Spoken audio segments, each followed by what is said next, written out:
Good morning dear students. Live class में आपका हार्दिक अभिनंदन है। आइए इस लेक्चर में आज हम चर्चा करेंगे प्रैक्टिकल पार्ट की। किसकी? प्रैक्टिकल पार्ट की चर्चा करेंगे, जिसमें चर्चा होगी कि किस प्रकार से हम अपने स्केच को कंप्लीट करके उसमें 3D इफेक्ट दिखा सकते हैं। कौन सा इफेक्ट? उसमें 3D इफेक्ट दिखा सकते हैं, यानी कि छाया और प्रकाश के माध्यम से अपन किसी भी ड्राइंग में, किसी भी स्केच में हम उसको 3D इफेक्ट में दिखाने के लिए उसके 3 आयाम को, कितने आयाम को? उसके 3 आयाम को हम कंप्लीट कर सकते हैं। 3 आयाम में उसकी लंबाई, चौड़ाई और उसकी ऊंचाई या गोलाई को हम प्रदर्शित कर सकते हैं। सामने आप देख रहे हैं एक कलाकृति तो ये, और दूसरी ये।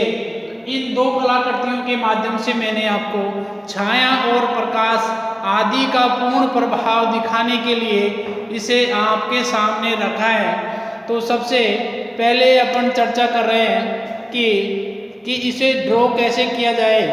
इसे ड्रॉ कैसे किया जाए, इसका रेखांकन किस प्रकार से किया जाए। तो मैं आपके सामने इसको बनाकर भी बता रहा हूं। जैसे कि सबसे पहले अपन इस चित्र को लेंगे। इस चित्र को बनाने के पहले ये जो घर दिख रहा है हाउस, इसे बनाने के लिए आप सबसे पहले किसी भी एक बिंदु से इसको प्रारंभ कर सकते हो। चाहे तो आप इसको दरवाजे से चालू कर सकते हो, या इसके टॉप से चालू कर सकते हो, या इसके राइट या लेफ्ट, अप या डाउन, बॉटम आदि किसी भी स्थान से इसे प्रारंभ कर सकते हो। तो देखिए, इसको बनाने के लिए सबसे पहले जैसे कि मैंने इसको यहाँ से प्रारंभ किया, तो मैं इसका टॉप का पार्ट सबसे पहले इस तरीके से बनाऊंगा। बनाने के बाद इसको यहाँ से ऐसे डिवाइड किया मैंने। इसको डिवाइड करने के बाद इसको इस तरीके से एंगल बनाते हुए आप इस तरीके से इसको बना देंगे। इसके बाद में यदि इसमें जाली या गेट बने हुए हैं तो इस तरीके से आप इसे बना देंगे। यदि इसमें दरवाजा है तो आप इस प्रकार से इसका दरवाजा भी बना सकते हो। इस प्रकार से ये आपका घर बनके तैयार हो जाएगा। यहाँ अगर कोई पेड़ पौधे लगे हुए हैं तो वो भी बना सकते हैं। इस प्रकार से ये कच्चा स्केच आपका बनके तैयार हो गया, जिसको रेखांकन कहते हैं। रेखांकन की परिभाषा होती है अत्यंत शीघ्रता से खींचा गया रेखांकन, जो अपने आप में पूर्ण भी हो सकता है या दोबारा बनाने के लिए पुनः विचार भी हो सकता है। अब इसके साथ ही मैं इसका बाकी का पार्ट भी इस तरीके से कंटिन्यू बनाते हुए इसे कंप्लीट करता हूँ, और ये इस तरीके से बना हुआ है। इस तरीके से ये पार्ट इसका आप बनाएंगे। उसके बाद यहाँ पर ये पेड़ दिख रहा है, वो आप इसको यहाँ पर आसानी से बना सकते हो। इस प्रकार से ये पेड़ का निर्माण भी संभव हो जाएगा। उसके बाद यहाँ एक और इसके राइट हैंड में एक घर बना हुआ है, एक हाउस बना हुआ है, उसे भी हम बना रहे हैं। और बनाने के लिए ये स्पेस अपन ने सेलेक्ट किया। यहाँ अपन ने इसको क्या किया, ड्रॉ किया। यहाँ पर ये आपका ये घर बन जाएगा और ये आपकी ड्राइंग हो जाएगी। यहाँ से ये वाला जो पार्ट है रास्ते का, ये इस तरीके से आप ड्रॉ कर देंगे इसको। और ये जो पोल लगा हुआ है बिजली का खंभा, एक यहाँ पर है और यहाँ पर एक पेड़ और है, इससे इसको मिला देंगे। और यहाँ ये पक्षी उड़ते हुए दिखा देंगे। दिख रहे हैं आपको। इस तरीके से इसकी साधारण ड्राइंग हम बना देंगे। उसके बाद में उधर वाला जो हाउस है उसकी भी इसी प्रकार से ड्राइंग कंप्लीट हो जाएगी। तो देखिए, इसे ड्रॉ करते वक्त सबसे पहले HB पेंसिल का उपयोग करते हैं। कौन सी पेंसिल का? HB पेंसिल का सबसे पहले हम उपयोग करते हैं। HB पेंसिल का मतलब मैंने पहले ही बताया था, H का मतलब होता है हार्डनेस और B का मतलब होता है ब्लैकनेस। हार्डनेस और ब्लैकनेस, हार्डनेस और ब्लैकनेस। एक मिनट रुको।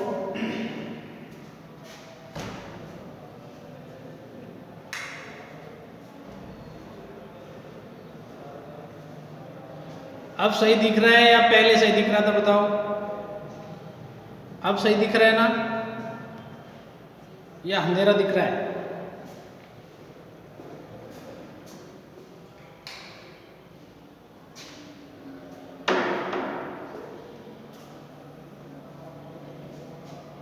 अब सही दिख रहा है।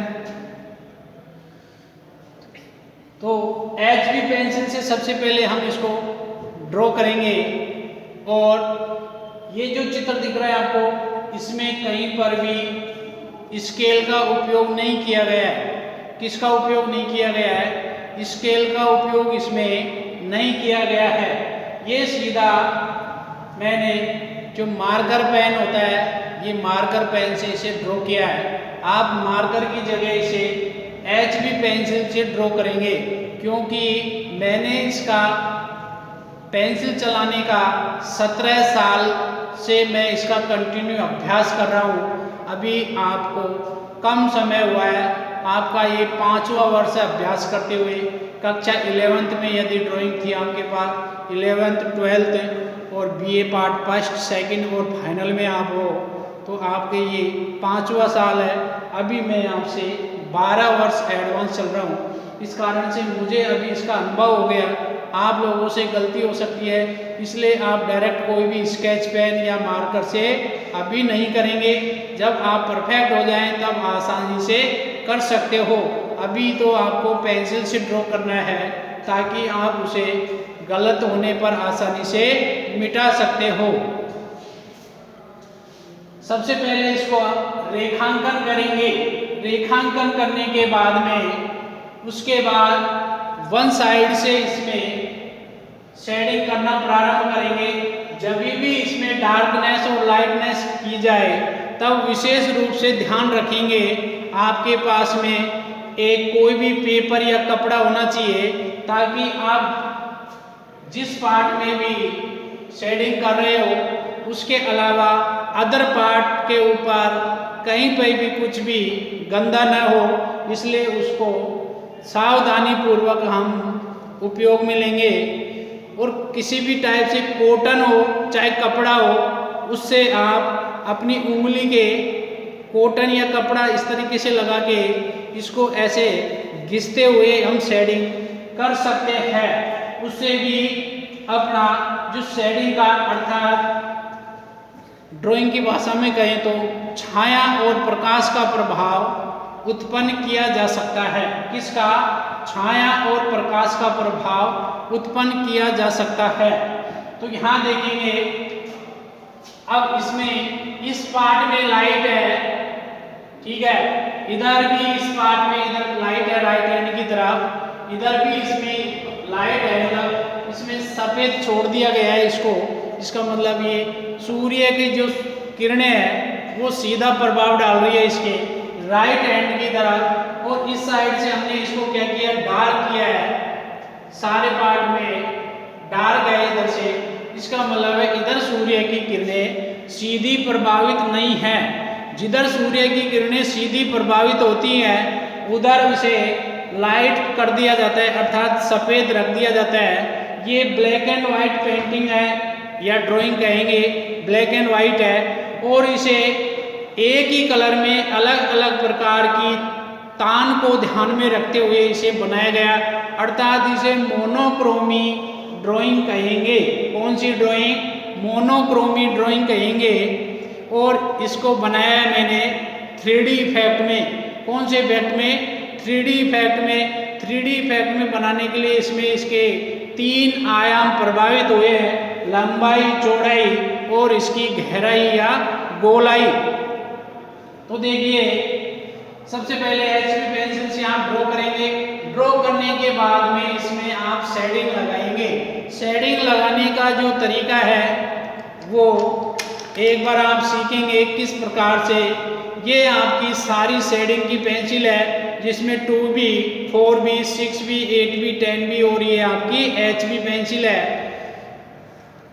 अब इसमें शेडिंग के लिए जैसे कि 2B पेंसिल का यूज करेंगे, उससे भी डार्क चलेगी आपकी 4B, 4B से डार्क है इसकी 6B, फिर उससे भी डार्क है 8B और सबसे लास्ट डार्क है आपकी 10B।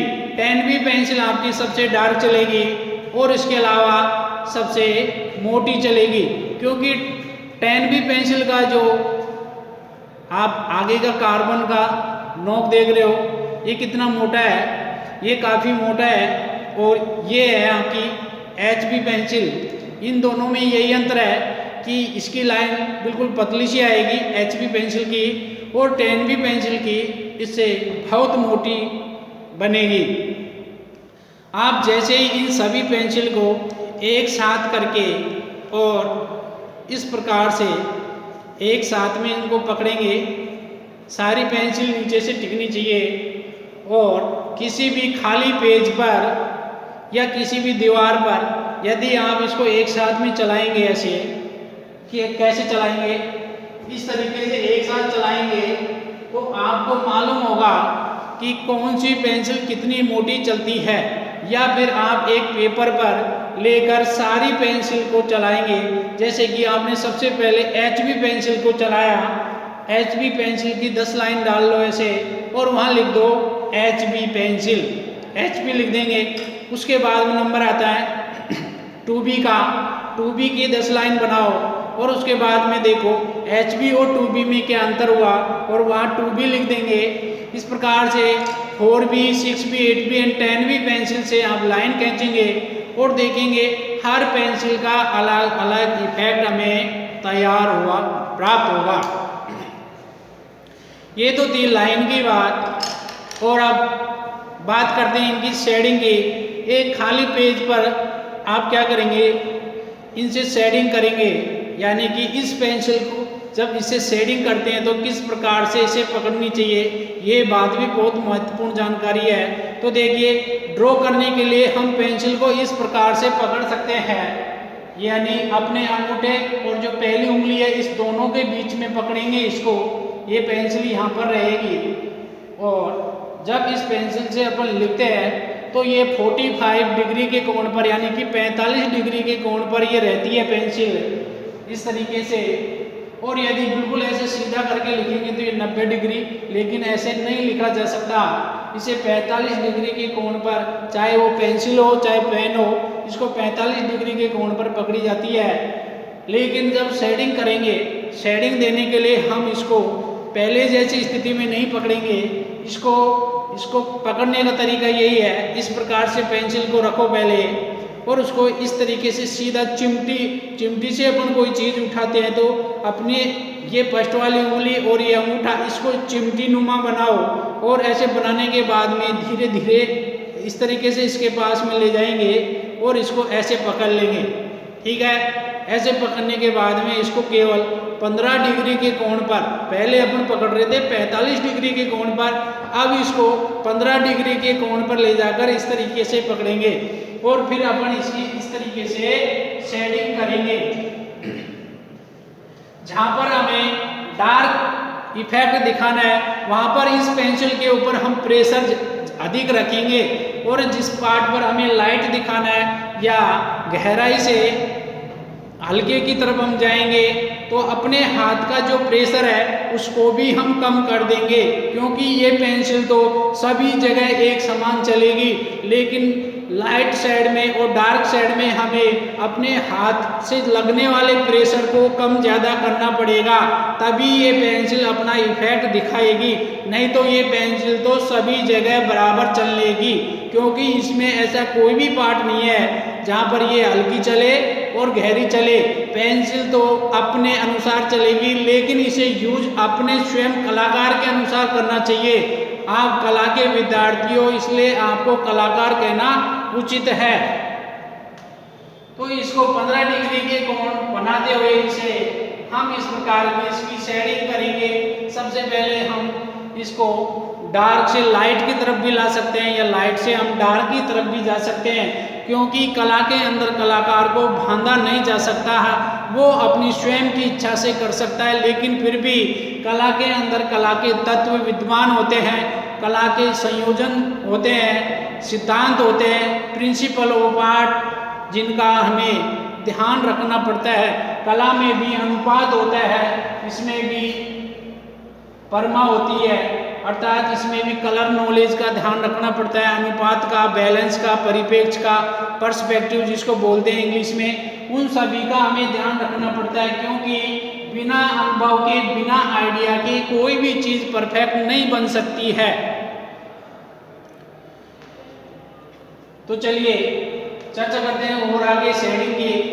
जहां पर इसमें सबसे ज्यादा डार्क दिख रहा है आपको, वहां पर हमने 10B पेंसिल का यूज किया है, 8B पेंसिल का यूज किया है, 6B पेंसिल का यूज किया है, और उसको डार्क शेडिंग से करते हुए लाइट की तरफ आगे बढ़े हैं, और आगे जाके उसको न के बराबर शेडिंग हमने दी है, अर्थात वहां पर हमें लाइट छोड़ दिया गया, अर्थात वहां पर सूर्य की किरणें सीधी पड़ रही है, अर्थात वहां पर प्रकाश है।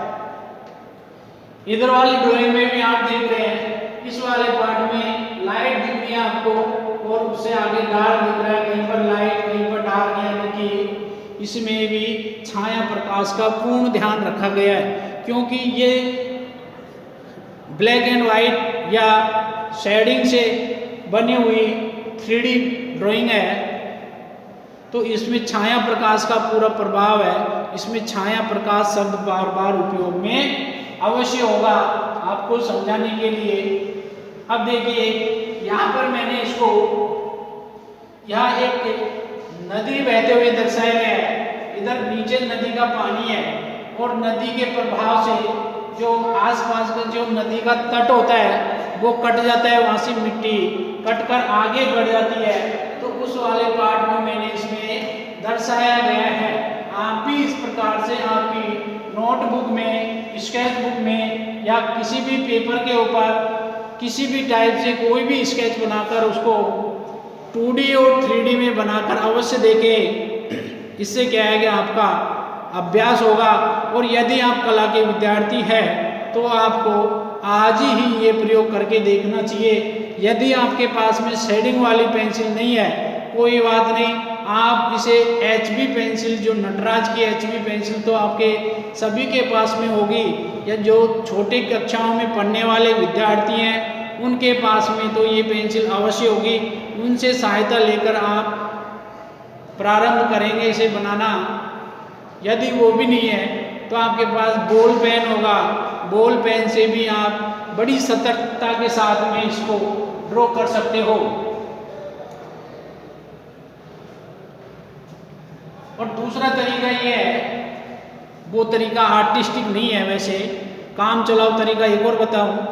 यदि आपको कहीं पर छाया प्रकाश यदि समझ में नहीं आ रहा है तो आप क्या करेंगे, किसी वस्तु को जब बना रहे हैं तो उसको बनाते वक्त उसके छाया प्रकाश को ध्यान में रखने के लिए या उसकी छाया प्रकाश की नॉलेज प्राप्त करने के लिए, उसको देखने के लिए अपनी आंखों को आप क्या करेंगे, हाफ क्लोज करेंगे। क्या करेंगे, अपनी आंखों को आधी बंद करेंगे।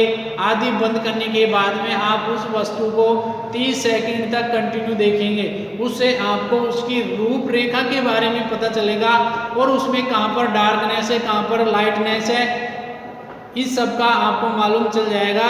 उसी के अनुसार आप जब बिना स्केल इस आकृति को बनाएंगे तो किस प्रकार बनाएंगे ये भी मैं आपको बता देता हूँ। आप इस प्रकार से फुल साइज की पेंसिल लेंगे और किसी भी वस्तु को बनाते हैं जब अपन, तो उससे कम 5 फीट की दूरी पर उसको रखना चाहिए। जहाँ से अपन बैठ के बना रहे हैं अपने स्थान से 5 फीट दूरी पर वो होनी चाहिए और वो अपनी आंखों के आई व्यू कांटेक्ट में होनी चाहिए, मतलब उसकी आंखों के सामने होनी चाहिए। न तो अपनी दृष्टि को नीचे किया जा सके, न अपनी दृष्टि को इस प्रकार से ऊपर किया जा सके, क्योंकि उसका एंगल चेंज हो जाएगा। इसलिए वो किसी भी धरातल पर या टेबल कुर्सी पर रखी हुई हो या किसी पत्थर पर रखी हुई हो, लेकिन वो अपने आंखों के लेवल की होनी चाहिए। क्योंकि जब अपन खड़े हो जाते हैं तो अपना लेवल चेंज हो जाएगा, अपन बैठ के बनाएंगे अपना लेवल और चेंज हो जाएगा, अपन सोते लेटे लेटे बनाए तो भी एंगल चेंज हो जाएगा।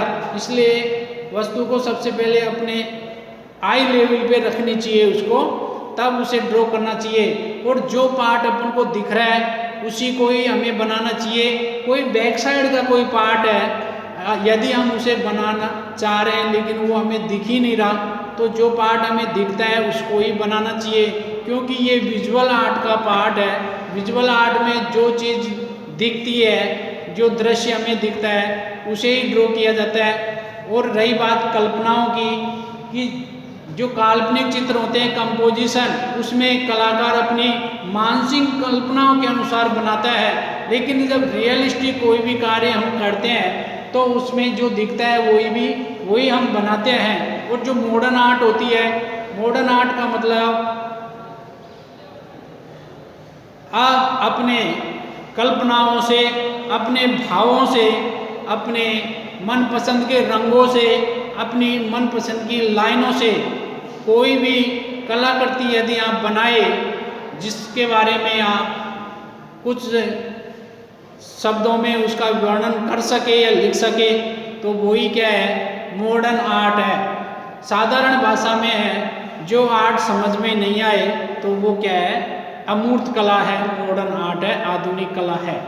तो यहाँ तो आपको सब चीज़ समझ में आ रही है। तो ये क्या है, ये काल्पनिक रियलिस्टिक आर्ट हुई, कौन सी हुई, वास्तविक कला हुई। इस प्रकार से यदि आपने किसी पार्ट को डार्क ज़्यादा कर दिया और अब इसको लाइट इफेक्ट से दिखाना था, तो क्या करेंगे, तो ये आपका नॉन डस्ट का इरेजर है। ये 3 रुपये और 5 रुपये में अवेलेबल है मार्केट में। तो आप 5 रुपये वाला खरीदें, क्योंकि ये गुणवत्ता में अच्छा होता है और अधिक मात्रा में होता है। और इसके यदि आप सोच रहे हो कि ये 5 वाला है, हम 3 वाला लाएंगे, तो इसी के 2 टुकड़े कर लेना आप, आपके फिर भी 1 रुपये बच जाएगा। तो देखिए, इस वाले पार्ट को जैसे आपको डार्क करना है या लाइट करना है, तो इससे आप क्या करेंगे, इसको मिटा देंगे इरेजर से। इस इरेजर भी यहाँ पे आपके शेडिंग का काम करेगा। क्या काम करेगा, शेडिंग का काम करेगा। इस प्रकार से इसमें लाइटनेस दिखाने के लिए हम किसका उपयोग कर सकते हैं, इरेजर का काम कर सकते हैं। यदि किसी भी पार्ट में बाय मिस्टेक गलती से कोई शेड या कुछ निशान हो जाते हैं, तो उन्हें भी हम आसान से मिटा सकते हो। इस प्रकार से आसानी से मिटाया जा सकता है।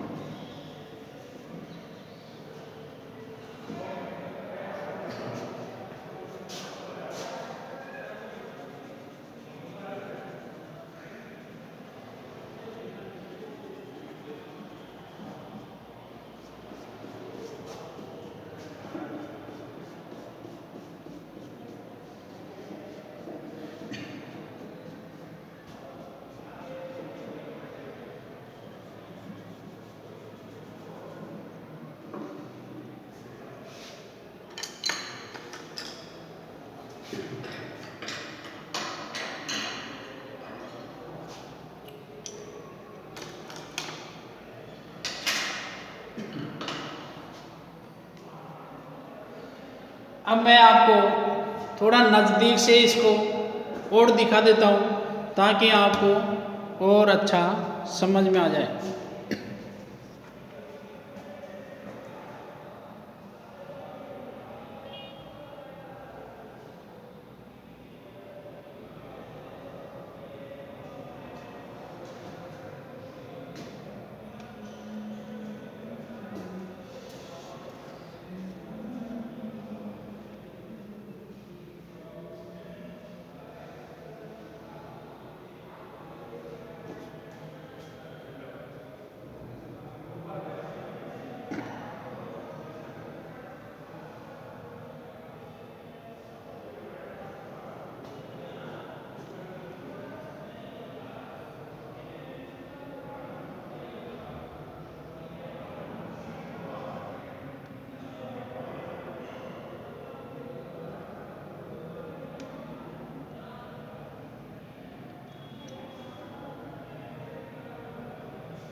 तो ये थी आपकी आज की क्लास, और आप इसका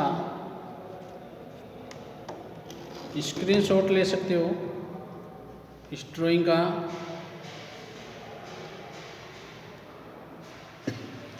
देखकर बना सकते हो। मैं थोड़ी देर आपके सामने रख देता हूँ इसको, ताकि आप इसको देख के कॉपी कर सको। बनाओ आराम से,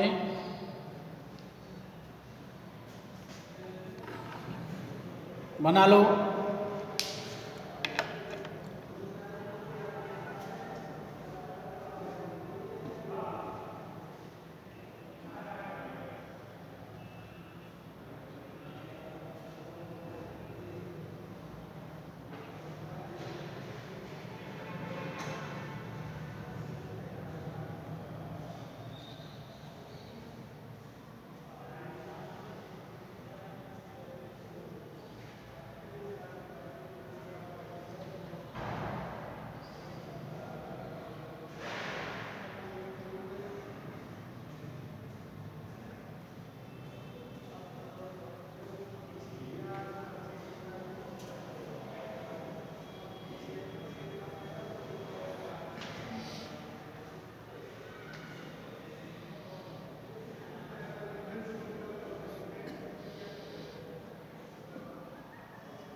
ऐसे आता है बीचों के लिए, फिर कोई दिक्कत नहीं, अगर समझ में आ रहा फिर वो मास्टर।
चलो, तो ये थी आपकी आज की